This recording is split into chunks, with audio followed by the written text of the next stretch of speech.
যে কোনো অন্যায়ের বিরুদ্ধে সাংবাদিকরা এখন থেকে স্বাধীনভাবে লিখতে পারবেন বলে মন্তব্য করেন ঢাকা ১ আসনের সংসদ সদস্য খন্দকার আবু আশফাক। শুক্রবার সন্ধ্যায় দোহার প্রেস ক্লাবে আলোচনা সভা ও ইফতার মাহফিল অনুষ্ঠানে তিনি কথা বলেন।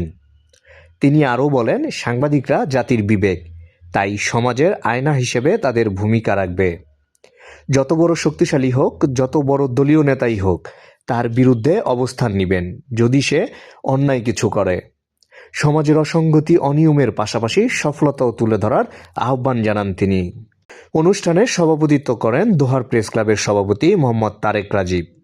অনুষ্ঠানে বক্তব্য রাখেন ঢাকা জেলা যুবদলের সাবেক যুগ্ম আহ্বায়ক তানভীর আহমেদ সানু মোল্লা, দোহার পৌরসভা বিএনপির সভাপতি এস.এম. কুদ্দুস, উপজেলা বিএনপির সাবেক সহসভাপতি নুরুল ইসলাম ব্যাপারী, উপজেলা বিএনপির সাবেক যুগ্ম আহ্বায়ক খন্দকার শাহীন মাহমুদ, দোহার থানার ভারপ্রাপ্ত কর্মকর্তা মোহাম্মদ আবু বকর সিদ্দিক, প্রকৌশলী এম.এ. খান সোহেল, উপজেলা স্বাস্থ্য ও পরিবার পরিকল্পনা কর্মকর্তা রবিউল ইসলাম, ঢাকা জেলা যুবদলের সিনিয়র সহসভাপতি আবুল হাশেম ব্যাপারী, বীর মুক্তিযোদ্ধা ইব্রাহিম খলিল সবুজ, ঢাকা জেলা সহকারী পাবলিক প্রসিকিউটর আতিকুর রহমান সোহান সহ আরও অনেকে।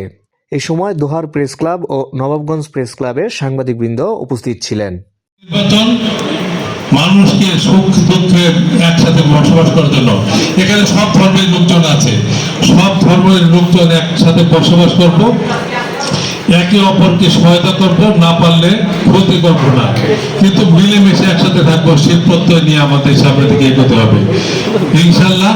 আগামী দিনে পথ চলা সাংবাদিক ভাইরা আমাদের পাশে থাকবেন এবং সত্য বস্তুনিষ্ঠ সংবাদ পরিবেশন করবেন। যত বড় শক্তিশালী হোক, যত বড় দলীয় নেতা হোক, যে দলের নেতাই হোক, তার বিরুদ্ধে আপনারা অবস্থান নেবেন যদি অন্যায় কিছু করে। আমি আপনাদের নির্বিধায় বলতে পারি, আমি আপনাদের পাশে থাকবো।